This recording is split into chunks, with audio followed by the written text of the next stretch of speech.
Sigue habiendo mucha información sobre el crimen de Fernando Báez Sosa durante enero en Villa Gesell. Un montón de información que se fue conociendo en los últimos días, novedades que hay día a día, y ahora vamos a analizarlo con un perito porque hay muchas de las cuestiones que se van a conocer o que se pueden llegar a conocer en realidad en los próximos días, que van a ser clave para ver si los rugbyers están más complicados, si quiénes o cuáles de los imputados estuvieron más relacionados con el momento fatal y cuáles empezaron a verse como coautores. Recordemos que la rueda de reconocimiento arrojó también un nuevo acusado de ser uno de los coautores. Un rato lo vamos a hablar con Diego Gabriele, el cronista que mejor siguió en la Argentina el tema, estuvo ahí en Villa Gesell, después fue hasta Dolores. Vamos a hablarlo porque aparte desde mañana que los familiares vuelven a visitar a los rugbyers ahí en Dolores, va a empezar a hablarse otra vez del tema del entorno y sobre todo de lo que causó, no solo en Zárate, no solo en Villa Gesell, que también hubo novedades, sino en toda la Argentina. Vamos a ver por qué es un crimen de machos, como se empezó a decir, y vamos a ver también qué puede pasar, no solo en los próximos días, sino con un fallo que empieza a olerse. De esta manera resumimos lo que estuvo pasando en estas últimas horas sobre el crimen de Villa Gesell, y ahora sí lo vamos a debatir en piso.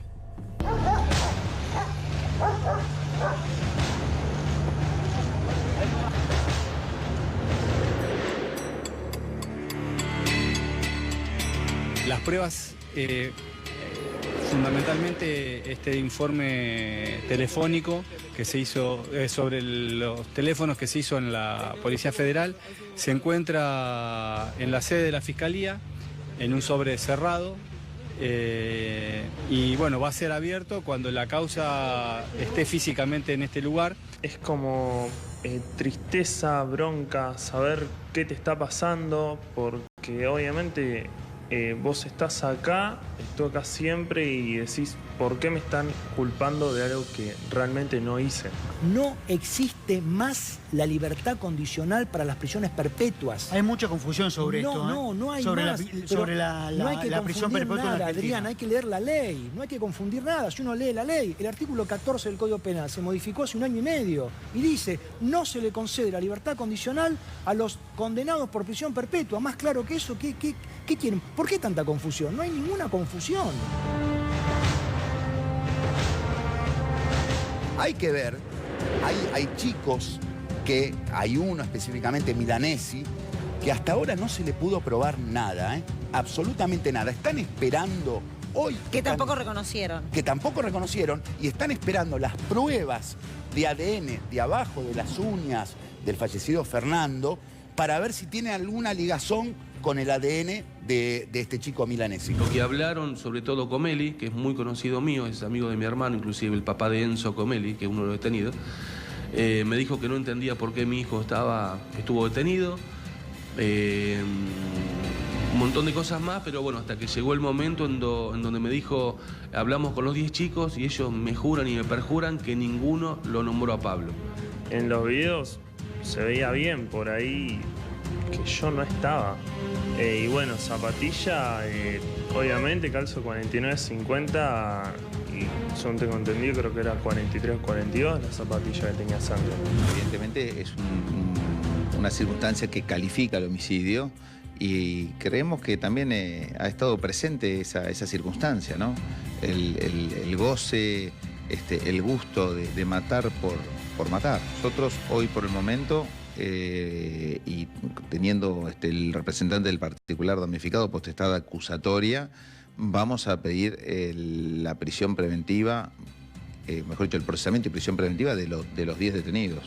O sea, no tenemos ningún tipo de circunstancia que excluya absolutamente a nadie. No han aclarado su situación, quienes supuestamente se sienten o dicen ser inocentes. Y entonces, hoy por hoy, nuestro panorama pasa por el procesamiento de los 10 detenidos. Siempre en el mismo tenor, ellos pretenden, obviamente, justicia, que todo el peso de la ley caiga sobre los responsables. No tienen una idea de resentimiento u odio por lo que pasó, y sí desean, en función de este sentimiento, que solamente estén los responsables en prisión. Nosotros lo que le explicamos es que hoy por hoy para nosotros, a pesar de algún detenido no haber sido reconocido en rueda de personas, tenemos otras pruebas que de alguna manera lo vinculan en esta instancia precaria, en este origen de la investigación penal preparatoria, y por eso sostenemos que los 10 son responsables.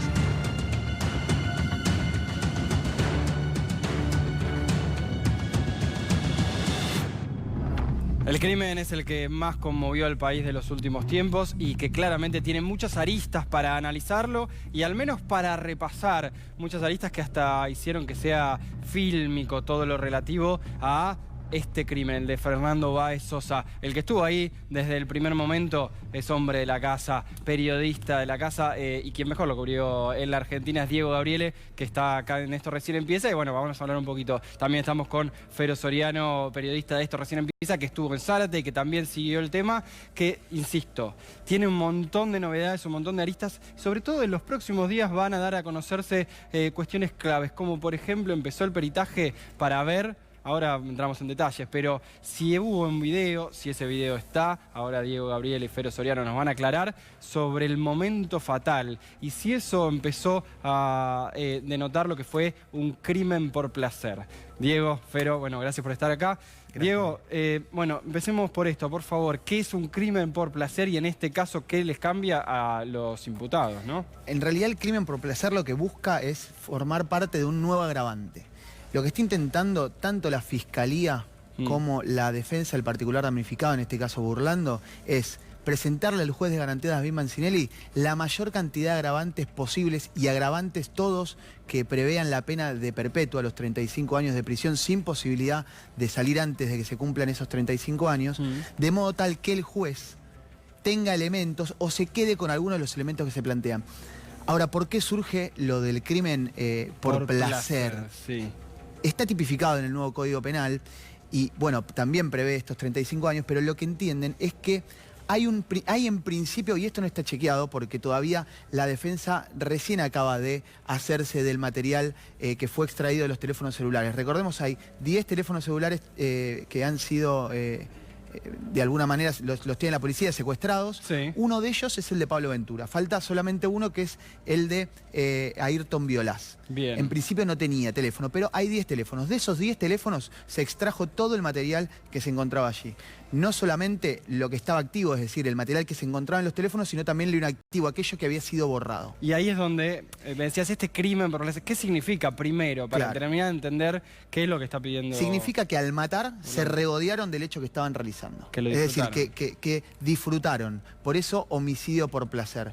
Que lo disfrutaron, pero aparte, en un primer momento que se decía, bueno, esto fue una riña, fue una pelea, y después empezó a decir, no, es premeditado. El crimen por placer va un poco a eso también, que premeditadamente, no sé si iban a asesinar a Fernando, pero que lo podían hacer, o es por ese lado. Son dos de los agravantes distintos que se plantean. Ahora la calificación legal que tiene el crimen de Fernando es homicidio agravado por el concurso premeditado de 2 o más personas. ¿Qué quiere decir esto? Que es un homicidio que se encuentra agravado porque 2 o más personas planearon matar a alguien. Bien, claro. Esa es la calificación legal. El homicidio por placer surge a partir de ahora, en tanto se conoce, o en principio está el indicio de que hay un video grabado por uno de ellos, Lucas Pertossi, donde graba el inicio de la pelea y dice matalo, matalo. Es un video que no se ve demasiado, la circunstancia de la pelea es una circunstancia muy dinámica también, pero lo graba uno de los que en principio están sindicados como los asesinos de Fernando. Sí. Ahora entramos en detalles y lo que puede venir, pero Fero, vos que estuviste en Zárate, hay mucho de esto que tiene que ver con el entorno, con cómo se tomaron estos temas, y sobre todo también cómo empezó a tomar Zárate después esto. ¿Qué es lo que podemos ver de todo ese entorno? Porque para que alguien diga mátalo, matalo, para que pasen este tipo de cosas, había ya, bueno, se empieza a hablar obviamente de todo esa cercanía a las familias. ¿Qué se ve, qué se puede ver estos días? Mañana las familias visitan a los rugbyers en Dolores. ¿Qué has visto ahí en Zárate? Por un lado, la destrucción total de la paz familiar y social que había en el entorno de estos chicos ahora acusados de asesinato, ¿no? Sí. Eso por un lado. Por el otro, un hermetismo, una especie de vergüenza, negación social también en Zárate, como diciendo, bueno, no queremos hablar mucho de esto porque como no lo queremos, que quede allá, que quede en Dolores, que quede en Gesell. Pero a mí lo que más me llama la atención y que tiene que ver un poco con lo que decía nuestro compañero Gabriele en relación con el placer, o la posibilidad del placer, es que hay que acordarse del mensaje que subió a las redes, si no me equivoco, corregime, Lucas Pertossi, diciendo vamos a terminar de romper lo que no pudimos romper el año pasado, anunciando sus vacaciones en Villa Gesell. Sí, había mucho de eso en la previa también. Digamos, eso completa un perfil, por lo menos de un grupo de chicos que estaba premeditado a ejercer la violencia como si se tratara de comer caramelos, ¿no? Uno de los perfiles también más interesantes de toda esta historia es el de Pablo Ventura, aquel chico que dijeron fue él y que después se demostró que ni siquiera estaba en Villa Gesell. Fero hizo una gran crónica en Infobae, pero Diego, vos estuviste también, bueno, hoy no solo estuviste en su momento, a la salida, pero hoy también fue novedad Pablo Ventura que volvió a hablar, ¿no? Porque fue sobreseído el día de ayer, cerca de las 4 de la tarde, fue a recibir el sobreseimiento allí le tocaron la puerta de vuelta, como le tocaron la puerta aquel 18 a las 4 de la tarde. Le tocaron la puerta y le dijeron, usted es Pablo Ventura, venga, y se lo llevaron a Villa Gesell. Así, directamente. Y ahí estuvo 4 días detenido. Y ahí estuvo 4 días detenido, incomunicado en la DDI, porque estos chicos, que recién hacía una genealogía bastante clara, Fero, respecto del nivel de violencia que tienen y el nivel de impunidad, porque lo imputaron, dijeron que él había estado en el lugar cuando estaba en la localidad de Zárate. Bueno, lo cierto es que ayer finalmente llegó el auto de sobreseimiento y fue algo de justicia en una historia colateral que no debiera haber sucedido. Porque, y que cambió la vida Hay que ver de Ventura. Vamos a repasar igual primero lo que decía Pablo Ventura hoy en C5N y después seguimos en la mesa y se suma un experto en el tema peritaje, en el tema de ver, bueno, ¿qué puede pasar con esos teléfonos? Ojo que hay 6 que ni siquiera estaban pudiendo abrirlos. Bueno, ahora lo vamos a ver. Es como tristeza, bronca, saber qué te está pasando, porque obviamente vos estás acá, estoy acá siempre y decís, ¿por qué me están culpando de algo que realmente no hice? Yo simplemente los conozco por ahí de vista, que te los cruzás por el boliche como a cualquier persona y como cualquier ciudad chica, yo creo que todos nos conocemos entre todos, digamos. Pero no, yo no tenía ningún tipo de relación cercana con ellos. Obviamente creo que en los videos se veía bien por ahí que yo no estaba. Y bueno, zapatilla, obviamente calzo 49-50 y según tengo entendido creo que era 43-42 la zapatilla que tenía sangre. Ahí está ese perfil que decía Diego, uno de los que se hizo justicia. Bueno, claro, es que Diego, vos los viste desde el primer momento, era muy fuerte, era como una segunda historia muy fuerte y muy negativa también, ¿no? Nosotros entrevistamos el primer día que llegamos allí a Villa Gesell a su papá, a José María Ventura. Un padre que había seguido el auto de la DDI porque nunca le dijeron dónde iba. Primero se lo llevaron a la DDI Zárate Campana y de allí fueron hasta Villa Gesell. Bien. No pararon nunca. Un padre que aparte tenía que convencer a toda una sociedad que estaba muy enojada con todos los que estaban involucrados de que su hijo no tenía nada que ver. Hoy habló el padre de Pablo Ventura y decía lo siguiente. Que hablaron sobre todo Comelli, que es muy conocido mío, es amigo de mi hermano, inclusive el papá de Enzo Comelli, que es uno de los detenidos. Me dijo que no entendía por qué mi hijo estuvo detenido, un montón de cosas más, pero bueno, hasta que llegó el momento en donde me dijo, hablamos con los 10 chicos y ellos me juran y me perjuran que ninguno lo nombró a Pablo. Bueno, y terminé la conversación, obviamente, y le dije que no, que eso no lo podía aceptar porque no es que pasó una paloma y dijo Pablo Ventura en Villa Gesell, alguno de los 10 lo implicó. Me estoy más que nada cuidando de salir a la calle por el tema de que obviamente me gusta todo el apoyo, pero bueno, ayer por ejemplo fuimos a buscar el sobreseimiento y bueno, mucha gente que nos da su apoyo, todo, pero por ahí te da cosa que todo el mundo te salude, aunque es algo muy, muy lindo por decirlo así, obviamente.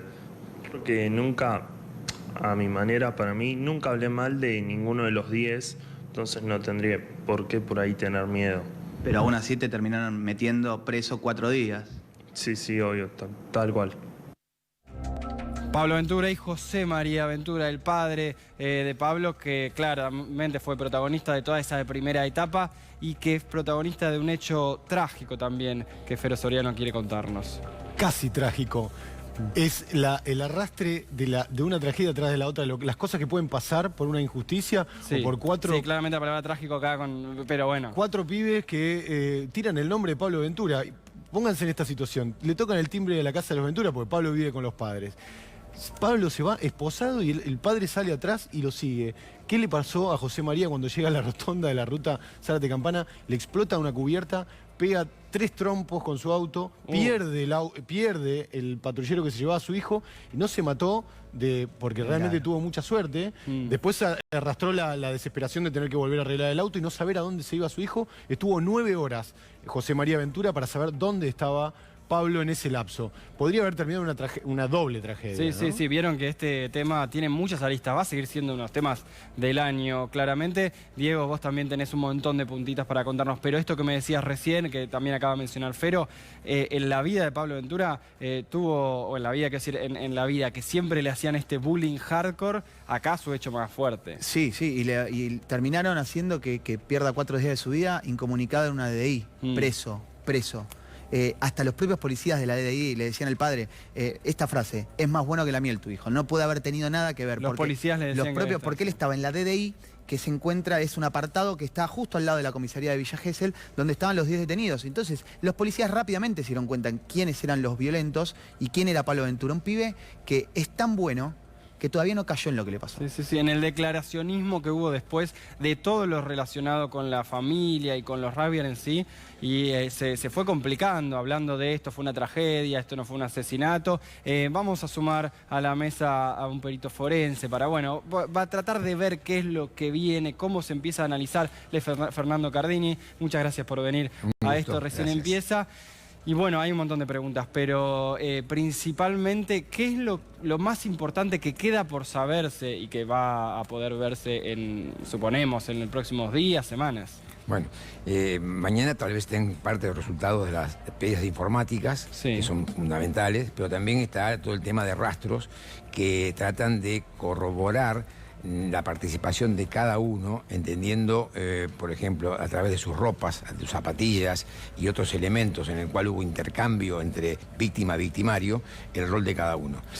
Hay lesiones, digamos, desde el punto de vista médico forense, hay una autopsia en la cual da las lesiones de la víctima, pero también la víctima en algún momento, queriendo o sin querer, produjo lesiones en los victimarios. ¿Por qué? Porque le pegaron, se lesionaron. Cuando uno le pega a alguien o produce un rasguño o se lastima a uno mismo. Entonces, ver esas perillas que se han hecho desde los que hoy están imputados, entender sus lesiones, la parte lesionológica, compararla, si esa lesión era actual, era anterior, uno puede estar lastimado previamente por otro tema, bueno, la data de la lesión y comprobar si hubo intercambio entre víctima y victimario. El otro intercambio es, por ejemplo, elementos como la zapatilla. La zapatilla, ¿qué pasa? Hay una marca en el rostro de la víctima, la cual en el caso de las pericias copométricas, como se llama, que son de físicas, en el cual se ve una marca de un calzado, se tiene que corroborar con el allanamiento que se hizo.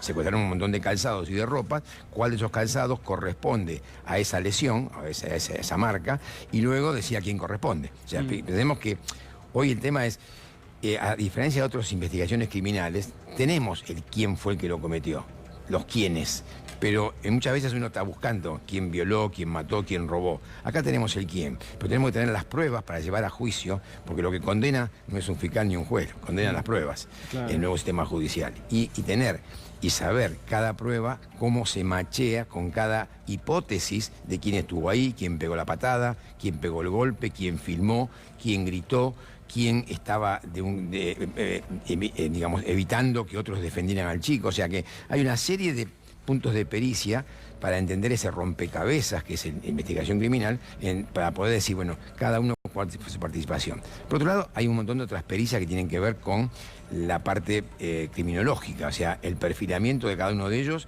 para entender, por ejemplo, el grado de participación, el tema que tiene que ver, por ejemplo, sus antecedentes de agresividad o de violencia, entender si fue hecho bajo una emoción violenta, si realmente es un delincuente, todo ese tipo de cosas que arman ese rompecabezas. Pensé también en tema de drogas, alcohol y drogas. Entonces todo eso también tiene que ser terminado de hacer, que están hoy en puntos de pericia. Y los temas de rastros de ADN y todo eso lleva bastante tiempo, ¿no? Podemos empezar por uno tal vez de los temas más novedosos en materia global, ¿no? Que tiene que ver con esto de los teléfonos. Y a ver si un poco conocen en qué anduvo el último día, porque hay algunos teléfonos que por ser de una marca son mucho más complicados de abrir o de entrar. Y en ese sentido, ¿cuánto puede empantanarse la búsqueda de, por ejemplo, este video del momento fatal? Mira, las pericias informáticas, que son muchas y varias, tienen que ver primero con georreferenciación, o sea, dónde estaba cada uno en qué momento, con un grado de incertidumbre que va entre el metro y 5 metros, dependiendo del tipo de equipo, de teléfono y de antenas que se hayan emitido esto. Pero también está todo el tema de los datos internos del teléfono, los WhatsApp, los mensajes, los videos, las fotos que se hayan tomado. También están las que se pueden haber borrado, en caso de recuperarlas o no. Acá el tema de la mística de que no se puede abrir ciertas marcas de teléfono ha sido eliminada. O sea, hoy la Policía Federal, junto con la gente del SIG, que es la gente del Cuerpo de Investigación Judicial, han abierto estos teléfonos y se ha tenido la información. O sea que pueden acceder también incluso a lo borrado, porque muchas veces eso está en la nube. Sí, lo borrado en muchos casos, cuando uno secuestra un teléfono mucho tiempo después del delito, ¿sí? Puede ocurrir que cosas borradas no se puedan recuperar porque pasó mucho tiempo y cosas que se hicieron haciendo fueron pisando la información borrada y por ahí desaparece. Pero en este caso no fue así, porque fueron secuestrados rápidamente los teléfonos de los imputados en este caso, y entonces obviamente que el borrado debe ser mínimo, ¿sí? La recuperación ahí es donde puede estar el video más fuerte, el que supuestamente dice matalo, digamos. Claro, en ese teléfono, el de Lucas Pertossi, en principio está ese video que es el que lleva a pedir este nuevo agravante. Claro. Ahora, hay que verlo. Recién mañana van a estar los abogados Fabiana Méndola y Germán Facio, van a estar allí yendo primero a Dolores, a la Fiscalía General y luego a la Fiscalía Descentralizada 6 de allí de Villa Gesell a hacerse de esos materiales, porque la Fiscalía le entrega a cada una de las partes los pendrive con el detalle de lo que es importante, porque de esos teléfonos son 5 teras de información, es un montón de información la que ha extraído la Policía Federal, solamente les van a dar lo inmediatamente anterior a la muerte de Fernando, lo que indica que fue durante esas 5 de la mañana, donde lo matan a golpes ahí en la Puerta del Ebrick, y los minutos posteriores para ver qué pasó luego.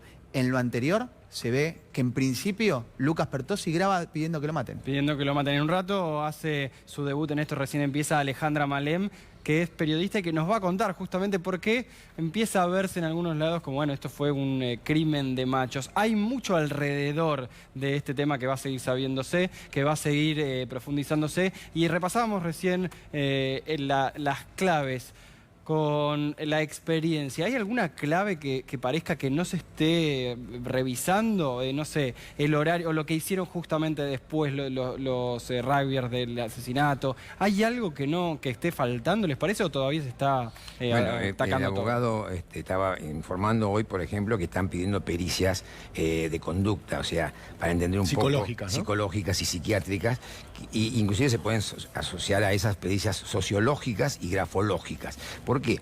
Porque así como decíamos recién que el teléfono hay algo en lo inmediato, que es importantísimo para armar este rompecabezas, también hay algo en el pasado de esos teléfonos que te dan el perfilamiento del individuo y la conducta.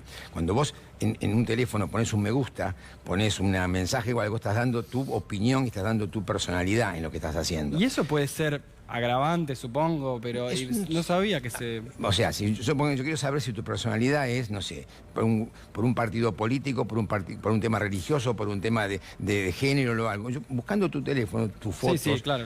Voy a saber y armar ese perfil con pericias psicológicas, obviamente, con motores de búsqueda. ¿El motor de búsqueda qué significa? Yo quiero saber si esta persona, por ejemplo, es un pedófilo, viendo el teléfono voy a ver las 5.000 o 10.000 o 20.000 fotos que tiene. Sería una tarea para el perito ilógica y imposible. Pero hay motores de búsqueda donde yo busco una palabra, bomba, busco un chico desnudo, busco una cosa así. Entonces, eso me va armando ese perfilamiento en la conducta de cada uno de ellos. Ahí seguimos con este tema porque tenemos una información de último momento en Esto Recién Empieza.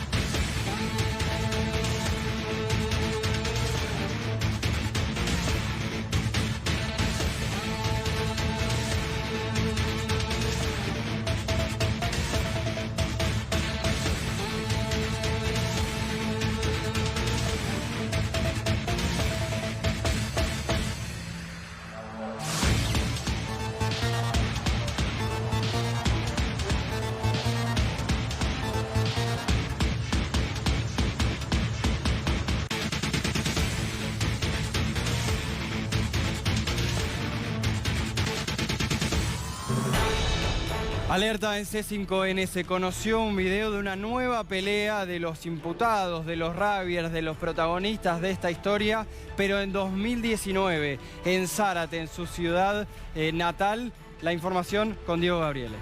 Estos videos son de enero 2019 y es una prueba cabal de lo que estaba contando recién aquí el especialista respecto de la conducta. Ellos salían a pelearse. Estos videos que se ven allí son del mismo fin de semana en el que Lucas Pertossi tuitea 3 días, 3 peleas, sin quilombo no vale. Porque claro, salían siempre a pelearse. Este video que están viendo ustedes ahora es de la salida del boliche Apsara. Un boliche muy importante allí de la ciudad de Zárate, que es el boliche, casualmente, Darío, donde siempre intentaban hacerlo pelear a Pablo Ventura.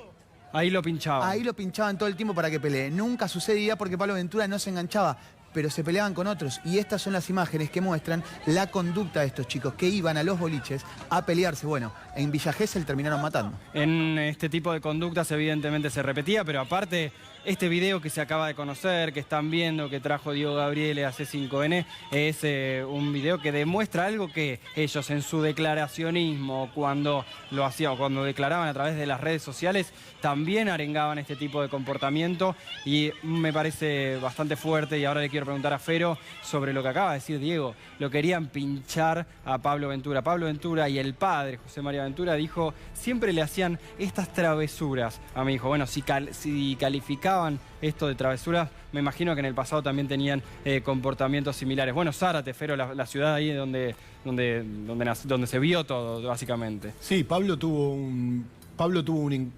él me contó que tuvo un cruce de miradas con Enzo Comelli, por ejemplo. Enzo Comelli, perdón, es uno de los que en la rueda de reconocimiento ahí vieron que también podía ser uno de los Fue el que primero pega, perdón, ¿eh? El que primero pega. Pero eso se supo después, ¿no? Claro, el que primero pega, según el reconocimiento, en la rueda de reconocimiento lo marcan a Enzo Comelli como el que le da el primer golpe a Fernando fuera del boliche. Y era patovica de un boliche de Zárate que se llama Federico Chopin. Donde también se cree que Thompson había trabajado. Hay un dato que yo no pude encontrar la supuesta víctima en Zárate, pero quizás sean estos mismos videos, de que Lucas Pertossi y algunos más de esta banda, podríamos llamarlo ya asesinos, dejaron en muy mal estado un chico de nombre Joaquín, que yo obviamente en la recorrida no pude encontrar. Pero digamos, está bastante instalada la violencia que ejercían estos chicos sobre el resto de sus pares, ¿no? De la salida de todos los boliches. Acá Fernando acaba de mencionar a los dos más complicados de los rugbyers. Enzo Comelli, Máximo Thompson, los reconocidos en la rueda de reconocimiento. En lo que decíamos recién de la revisión de los perfiles de cada uno, ¿puede haber diferencia entre el grupo, diciendo, no sé, estos dos eran líderes, por ejemplo, no sé si estos dos en particular, pero otros, y tienen más responsabilidad? Sí, eso se puede lograr con las pericias, ¿no? O sea, las pericias van a ir demostrando si realmente en los antecedentes alguno lideraba el grupo, o había uno o más líderes, que normalmente en grupos, cuando se habla de delitos en manada, cuando se habla de delitos así en grupo, siempre aparece que hay una figura de un líder, que es el que arenga, o que prácticamente a veces hay casos emblemáticos a nivel histórico, ¿no? Con el caso Mason y otros más, en el cual él decía, yo no hice nada, no, pero hizo que hicieran, o sea, entonces ese perfilamiento hay que buscarlo a través de las pericias y a través de antecedentes de cada uno de ellos, y esto que mencionaba él, muy importante, esos videos que se han encontrado de un año atrás. Hace un año ya estaban haciendo esto, o sea que era como algo que se venía a venir, ¿no? Es importante lo que está marcando respecto de los roles, porque les voy a dar un dato más de estos videos. El primer video lo graba Lucas Pertossi, el mismo que habría grabado el video donde lo están empezando a matar a Fernando a patadas en la cabeza. Este video, que se conoce de enero 2019, Lucas Pertossi se repite entonces... Que en un momento dice, déjalo, ya lo matamos. Está bien, claro, bueno... En este video, Es medio raro, y ahora Fero te doy la palabra, porque acá estamos viendo que evidentemente tuvo un rol, una conducta, pero ni siquiera es la más agresiva. Es medio raro, porque es la de filmar, pero no sé qué se sabrá después con respecto al tema. Sí, vos Diego, que lo seguís más a fondo, el tema, pareciera haber indicios de quiénes son los líderes, ¿no? Lucas Pertossi, Máximo Thompson. Se repiten las conductas. Se repiten las conductas. Thompson, Ciro Pertossi como aquellos que golpean, Lucas Pertossi de alguna manera arenga y graba para tener un registro fílmico de la pelea que ellos Además, en días anteriores en un tuit terminan diciendo, si no hay pelea, no hay diversión, digamos. En esos términos lo marcan. Creo que lo que se va a empezar a ver ahora, seguramente se van a empezar a filtrar con los resultados de las pericias telefónicas, se van a empezar a ver los diálogos que ellos tuvieron inmediatamente antes e inmediatamente después del asesinato de Fernando. Y ahí vamos a ver, creo que más detenidamente, qué roles cumplió cada uno, ¿no? Claro. E incluso mismo, digamos, definiciones sobre piñas o patadas que pegaron cada uno de ellos, ¿no? Es importante respecto de los roles porque la defensa de Burlando, de la familia de Fernando, viene pidiendo desde el primer día que se cambie en realidad la imputación. Ahora están imputados tanto Ciro Pertossi como Máximo Thompson como coautores y el resto partícipes necesarios. A todos, más allá de la imputación, les cabe la prisión perpetua. Ahora, ¿qué pide la defensa de Burlando? Que sean coautores quienes lo sean, pero que el resto sean coautores funcionales, la coautoría funcional. Es una cuestión dogmática, pero es importante marcarlo porque estos videos, en el caso de que se incorporen a la causa y que marquen una conducta respecto de cómo se manejaban estos chicos a la salida de los boliches o mismo dentro de los boliches, puede ser importante para la causa también porque lo hacían, lo hicieron y producto de esa conducta terminaron matando a un chico. Claro que sí. Nosotros les recordamos, seguimos hasta las 12 de la noche. Hay un montón de información. Ahora viene Luciana Rubisca, está Ana Rodríguez con información también del tema coronavirus, Alejandra Malem, Lautaro Maislin. Pero vamos a seguir con algunos detalles más sobre esto. Acabamos de mencionar a Burlando, el abogado que, claro, más habla de estos temas, más agresivo es cuando relata lo que se está pidiendo, y hoy habló y dijo lo siguiente. Una circunstancia que califica el homicidio y creemos que también ha estado presente esa circunstancia, ¿no? El goce, el gusto de matar por matar. Nosotros hoy por el momento, y teniendo el representante del particular damnificado potestad acusatoria, vamos a pedir la prisión preventiva, mejor dicho, el procesamiento y prisión preventiva de los 10 detenidos. O sea, no tenemos ningún tipo de circunstancia que excluya absolutamente a nadie. No han aclarado su situación, quienes supuestamente se sienten o dicen ser inocentes. Y entonces, hoy por hoy, nuestro panorama pasa por el procesamiento de los 10 detenidos. Las cámaras de seguridad del municipio no tienen buena visibilidad. No tienen un perfil que no ayuda a esclarecer absolutamente nada. Ellos pretenden, obviamente, justicia, que todo el peso de la ley caiga sobre los responsables. No tienen una idea de resentimiento u odio por lo que pasó, y sí desean, en función de este sentimiento, que solamente estén los responsables en prisión.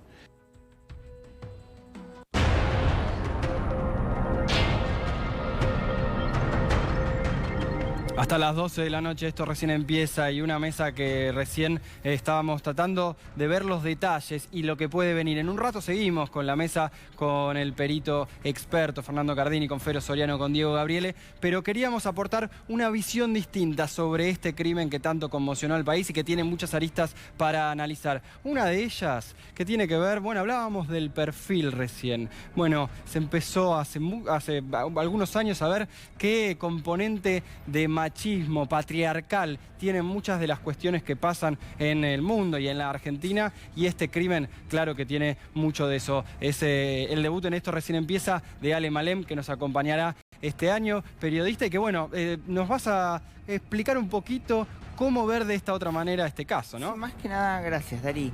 Concretamente es, ¿por qué es machista? ¿Por qué es machista este crimen? Porque en principio podríamos decir machista. El machismo es una expresión, obviamente, del patriarcado ancestral, casi darwiniana, te diría, de asesinar al otro, ¿no? De la superioridad, pero no de cualquiera, de a quien se cree inferior. Bien. Vamos a ver esto que preparaste, así nos ordenamos. Claro. ¿Por qué el crimen de Fernando Báez fue machista? ¿Querés empezar? Claro, cuando asesinar a una persona implica lo que te estaba diciendo, el desprecio por la vida humana, pero no de cualquier vida humana, sino de quien se cree inferior, obviamente. Bien esto de... Fernando, la víctima, la única víctima del asesinato, bueno, no era de clase alta, claro, no era blanco, como decimos ahí abajo. Estos varones asesinos son el producto de padres que no se hacen cargo de esas construcciones. Padres que llaman a la tragedia...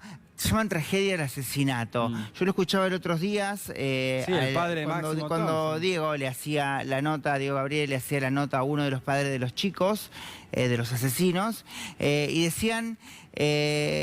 fue una tragedia, fue una pelea, no sé si da para cadena perpetua o algo así. No, justamente es esto. Esos padres son los responsables del patriarcado que generaron en sus hijos. Me gusta eso de la responsabilidad también. Tal en cual. Los perfiles, claro. Y una sociedad que tampoco claro, y también se hace yo cargo. pensaba cuando venía, ¿qué estaban haciendo los demás? Digo como sociedad, ¿no? ¿Qué hacían los demás cuando filmaban el hecho? Hoy ponen preso a 2 chicas porque se besan en un bar en Palermo. Y no fueron capaces de llamar al 911. Está bien, el 911 estaba ocupado, los policías estaban ocupados en otro caso, en otra cuestión. Pero toda esa gente que estaba filmando el caso, que no hizo nada. ¿No somos con la sociedad también responsable, machista, patriarcal, violenta, heterosexista? También es binario. Vamos repasando esto, esos términos que acabas de introducir, porque son para mucha gente novedosos, o los vio alguna vez, pero no los definió bien, porque esto, claro, también tiene esto de responsabilidad y de una visión social del tema. Vamos viendo, Diego, si te parece, las placas, donde Ale nos preparó para contarnos bien así. ¿Por qué el crimen de Fernando fue machista? El patriarcado es un sistema sociocultural, político-económico, cuya expresión habitual es el machismo. Esto nos somete a la heterobinaridad, donde diferencia 2 partes, el hombre blanco, heterosexual y los demás. Y esto que decías, Fernando no era blanco, Fernando fue asesinado, no fue un accidente, no se le fue la mano. Claro. Es parte de lo que estaba preparado. Bueno, en esta pelea que acabamos de ver, que ahora vamos a repasar, hoy, 2019. Esta mañana, Dari, Diego Gabriel también comentaba, y ustedes lo acabamos de ver recién, que se habla que de los Pertossi ya eran violentos desde siempre. Y esto no se trata de estigmatizar al rugby, porque estigmatizar al rugby o a un deporte es como decir, a ver, la pelota ovalada sinónimo de violencia, como decir la pollera corta sinónimo de puta. No se trata de estigmatizar al rugby. Se trata de formar conciencia más que nada en esto, en el tema del patriarcado, en el tema del machismo. Cuando ya empezás y le decís a tu hijo, llorar es de maricón, si te pegan, devolvésela. Ahí ya estás generando un macho violento. Te iba a dar un ejemplo, pero el ejemplo que trajiste vos es muy clave y muy claro y hasta marketinero, porque trajiste una remera que se usaba mucho. Miremosla. Que también habla de eso, de quiénes son los que pueden llorar, para decirlo de alguna manera. Claro. Las chicas juegan al hockey. Los chicos juegan al fútbol, en cambio los hombres juegan al rugby. Y faltó que dijeran, no sé, los putos juegan al tenis, una cosa así. Bueno, es que acá, cuando repasábamos, charlábamos antes del tema, decías también, bueno, ¿a quién le permiten llorar? ¿A quién le dicen? Y una frase que también me dijiste antes, Ale, pero que quiero que la expliques. No, son cagones. Decía, no, claro, yo lo escuchaba, escuchaba a alguien de... Lo escuchaba el doctor Burlando puntualmente, ¿por qué no nombrarlo? Decir, esto es un pacto de machitos cagones. ¿Qué es un pacto de machitos cagones? Ya la definición de por sí es una definición machista. O sea, el ser cagón no es sinónimo de ser hombre. Claro. No sé si me explico lo que te quiero decir. Creo que hay que deconstruirnos, todos tenemos que deconstruirnos en este tema. La vida es una eterna deconstrucción, lo dijo mi psicóloga Leti ayer. Y tenemos que deconstruirnos mucho en ese tema. Y hacernos cargo y hacernos responsables también. Creo que ahí está la clave, Daro. Bien, en todo lo que fuimos analizando sobre este caso, lo estuvimos siguiendo, bueno, está Diego Gabriel, quien mejor lo siguió desde Villa Gesell. Hubo mucho de este componente desde el inicio. Claramente eran 10 tipos, clase de realidad, un poder adquisitivo superior a la media poblacional. Claro, y también Daro, ¿sabés qué es importante en esto de deconstruir? La ESI, la tan famosa y llamada ESI, la educación sexual integral, que de una vez por todas se tiene que integrar a la educación, y no solo a la educación, también al deporte. Apostamos mucho a que el nuevo Ministerio de Mujeres, Diversidad de Género, que aplique también la ESI, primero en la educación pública de una vez por todas, y también al deporte. A todas las ramas del deporte, ojo, no el rugby solamente. Gracias, Ale, y nos interesa ver esas otras formas de ver este mismo hecho. Pero ahora, en C5N, vamos a hablar con alguien muy clave en cómo se siguió este tema y que ha hablado poco en los medios. Gustavo Barrera, intendente de Villa Gesell, muchas gracias por comunicarse con esto. Recién empieza Gustavo Barrera. Primero, ¿me escucha bien? Hola, sí, buenas noches. Buenas noches. Bueno, primero, hay novedades con respecto a lo que puede pasar con los boliches o lo que va a normativas, ¿no? Hay novedades que se tomaron desde la Intendencia, ¿verdad? Sí, en realidad se envió un proyecto de ordenanza con su tratamiento en sesiones ordinarias, o sea que esto se va a empezar a tratar recién los primeros días de marzo,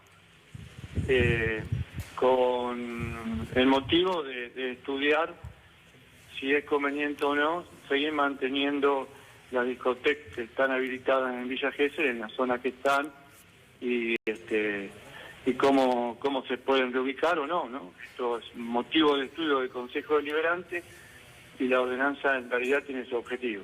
Bien. Intendente, principalmente, ¿cuáles de las normativas ya existentes suponemos que esa noche o que algunas noches, no solo en Villa Gesell, sino en muchas ciudades que tienen muchos turistas, no se cumplen habitualmente? Por ejemplo, no sé, que no se venda alcohol hasta las 10 y después se vende, o la intervención de los boliches en sí, que hasta ahora estaba medio gris.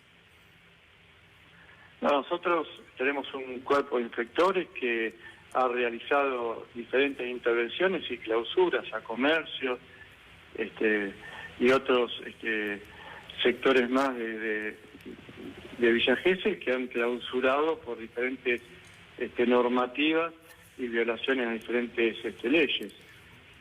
Obviamente, el verano en Villa Gesell somos una población de 45.000 habitantes y recibimos en verano más de 200.000 personas.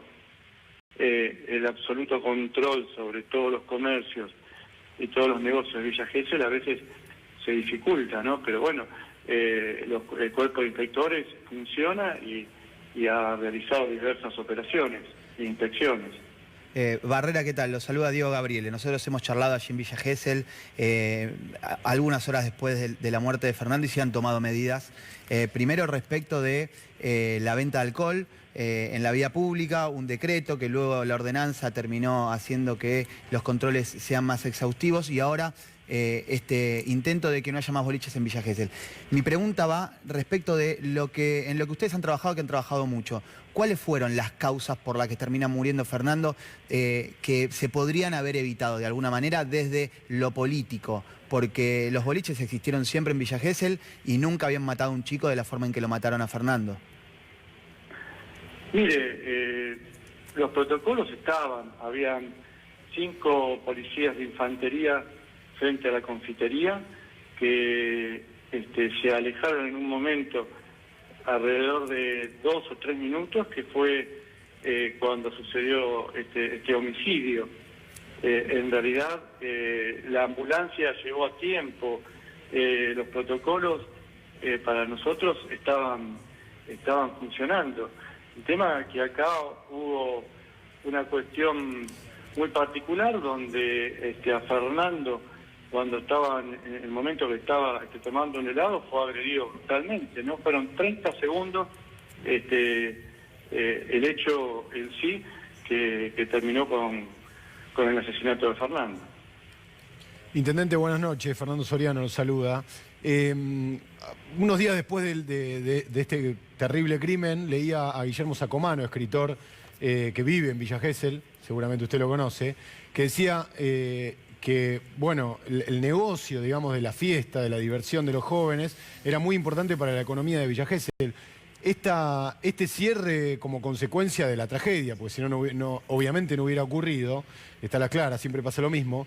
¿Cuánto le va a demandar económicamente al municipio y cómo, digamos, si tienen algún plan para equilibrar ese costo, ¿no? Como consecuencia de una tragedia?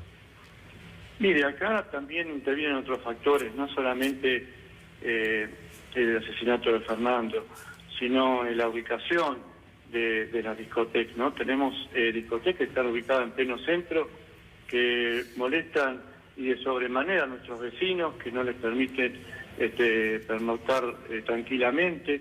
Lo mismo una confitería bailable que está en la entrada de Villa Gesell, donde afecta a diferentes barrios, como la Carmencita, que es un barrio de trabajadores, o por ejemplo el barrio de los Pioneros, que es un barrio de clase media, o barrio norte.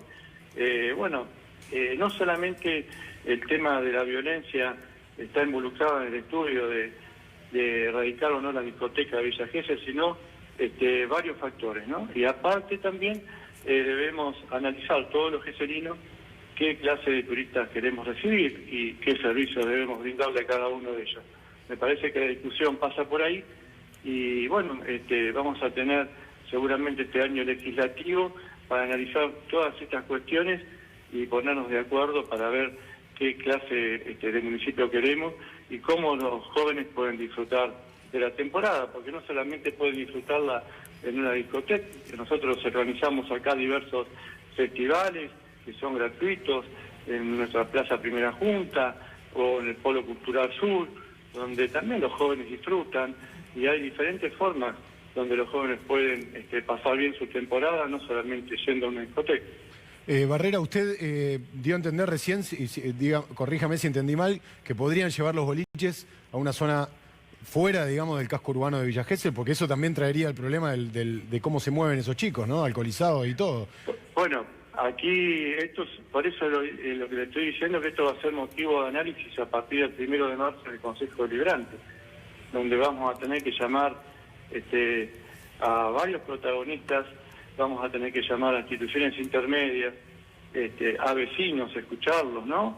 Donde también perjudican estas discotecas en diferentes zonas donde están ubicadas. Bueno, va a ser un motivo de estudio, ¿no? No te digo que lo vamos a poner en tal o cual lugar, sino esto va a ser un motivo de análisis de aquí en adelante a partir del 1 de marzo. Barrera, a mí no me termina de quedar claro porque según lo que es el proyecto que han enviado es intentar erradicar los boliches de Villa Gesell o intentar moverlos hacia la zona externa, digamos, o periférica. En principio de la lo que ciudad. dice la ordenanza es que dar de baja las habilitaciones de aproximadamente 3 o 4 discotecas que están... Los que están en el centro, digamos. En el centro y una en la entrada de Villa Gesell. Claro.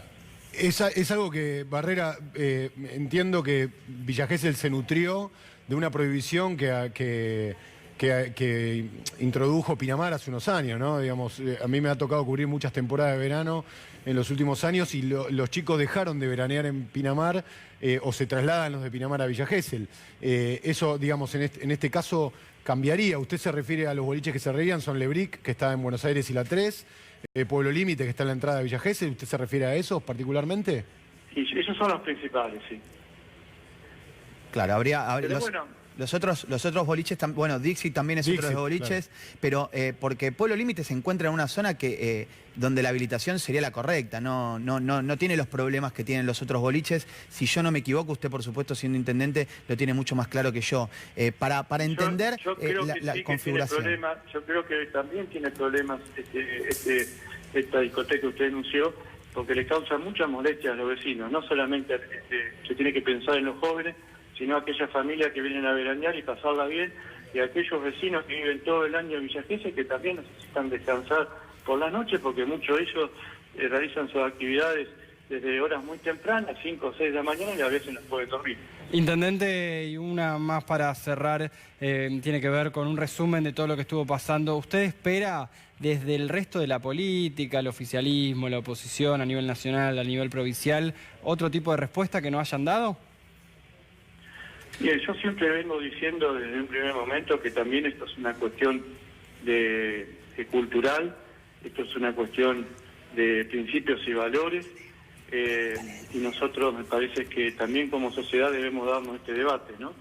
Tenemos que inculcarles a nuestros jóvenes, a nuestros hijos, lo que significa el valor a la vida, claro, la integridad física, al respeto por el otro. Tengo que hacerle una más. Tiene que ver con el video. Hay un video que es de la municipalidad que todavía no se conoció. De una cámara. Exactamente. ¿Y qué puede aportar ese video? Seguramente esto es motivo de análisis en la Fiscalía y seguramente va a esclarecer también mucho el tema de cómo intervino cada uno de los jóvenes en este asesinato brutal, ¿no? Perfecto. Intendente, muchas gracias por habernos atendido en Esto Recién Empieza. Gracias, hasta luego, buenas noches.